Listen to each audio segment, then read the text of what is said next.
AICC अल्पसंख्यक विभाग में राष्ट्रीय स्तर की जिम्मेदारी मिलने के बाद डॉक्टर प्रशांत इंगले ने युवाओं को लेकर बड़ा संदेश दिया।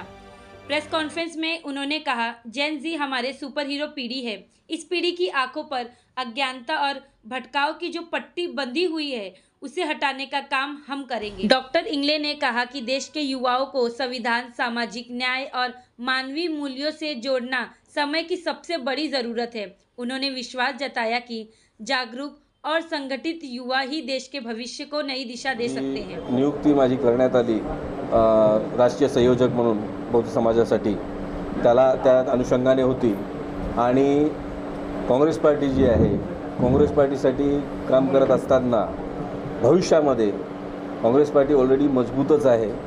आमच्या येण्याने थोडासा आमचा हातभार त्याला लागणार आहे असं मी मानतो, कारण राहुलजींनी जे भारतभरामध्ये जे चक्र फिरवलेलं आहे, जी लोकांमध्ये आता राहुलजींच्या बाबत एक वेगळी भावना उत्पन्न व्हायला लागलेली आहे, ते हवेहवेसे आपले आपलेसे वाटायला लागलेले आहे। तर त्यामुळं त्यांच्यासोबत राहून, आणि दुसरी मोठी गोष्ट म्हणजे इम्रान प्रतापगडी जी आपल्या सगळ्यांनाच माहिती आहे, ते ज्या पद्धतीने काम करत आहे, अल्पसंख्याकाचे अध्यक्ष असल्या कारणाने त्यांच्या जोडीला जोडी देऊन आम्ही पुढे पक्षाला आणखीन मजबूत करण्याचं काम करणार आहोत। ॲक्च्युली आता असं आहे की काँग्रेसमध्ये लूपहोल्स आहेत, सगळ्या पक्षांमध्येच लूपहोल्स असतात, ठीक आहे ना। पण माझा असं व्यक्तिगत विचार हा आहे की आपण लूपहोल्स किंवा या गोष्टीकडे लक्ष न देता जे दिलेलं टार्गेट आहे ते आपण पूर्ण केलं पाहिजे, प्रामाणिकपणे, ऑनेस्टली, असं माझे विचार आहे आणि मी ते प्रयत्न करणार आहे। काल पट्टी काढली तुम्ही, पट्टीच्या माध्यमातून खरोखर आता लोकांच्या डोळ्यावर पट्टी आहे, पण ती पट्टी निघत नाही आहे, म्हणून ह्या गोष्टी घडत आहेत। मग ती पट्टी काढणं किती चॅलेंज आहे? आमचं कॅल्क्युलेशन फार सिम्पल आहे साहेब। आम्ही ज्यावेळेस दाखवलं तुम्हाला की आमची जी तरुण मंडळी आहे ही सुपर हिरोज आहे, पण फक्त पट्टी होती म्हणून ते बघू शकत नव्हते। तर त्यामुळे, आणि हा सुपर हिरो कुठल्या ना कुठल्या परिवाराचा मुलगा किंवा मुलगी आहे। एकदा का आम्ही सुपर हिरोच्या डोळ्याची पट्टी काढली तर तो त्याच्या सुपर पॉवरनी घरी आई वडील सगळ्यांचीच डोळ्याची पट्टी काढण्यात एवढा सक्षम होऊ शकतो। तर त्या माध्यमातून आम्ही कॅल्क्युलेशन केलेलं आहे।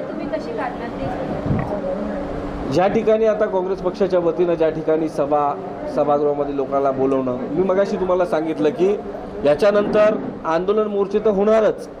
राहुलजींनी सांगितलेलं आहे, इम्रानभाईंनी सांगितलेलं आहे की ज्या ज्या ठिकाणी अन्याय अत्याचार होईल त्या ठिकाणी माझा काँग्रेस पक्षाचा कार्यकर्ता, जिल्हा अध्यक्ष, वरिष्ठ पदाधिकारी असतो तिथं दिसला पाहिजे, त्या माध्यमाने आम्ही करू। त्यानंतर मगाशी मी सांगितलं की लोकांना एकत्रित करून सभागृहात बोलवून त्यांना समजावून, आणि वेळ पडली तर फळा आणि बोर्डवर चाक घेऊन पण उभं राहायला आम्ही तयार। पण एकीकडे कॉर्पोरेट बोललं लवकर हे प्रयत्न करायचे आहेत, कारण आधीच सांगितलं होतं की 2 करोड नोकऱ्या मिळणार म्हणून। 2 करोड नोकऱ्याचा नारा 2014चा होता, आपल्याला माहिती आहे चांगल्याने, आणि त्याच्यात अधिक भर झालेली आहे। एक लक्षात घ्या की शासन ज्याच्याकडे आहे ना त्याच्या हातात सगळ्या गोष्टी असतात, हे तुम्ही पण मान्य कराल। सरकारमध्ये बसलेले लोक हे पॉवरफुल आहेत, त्यांच्याकडे गव्हर्नमेंट आहे, ताकद आहे, सगळ्या गोष्टी आहेत। पाहिजे तर रातोरात गोष्टी बदलतात, पण तुमची इच्छाच जर मनात नसेल आणि तुम्ही जर म्हणत असाल की तरुणांनी नोकऱ्या करण्यापेक्षा भजे पकोडे तळले पाहिजे, जर असं तुमचं इंटेन्शन असेल तर मग त्याविषयी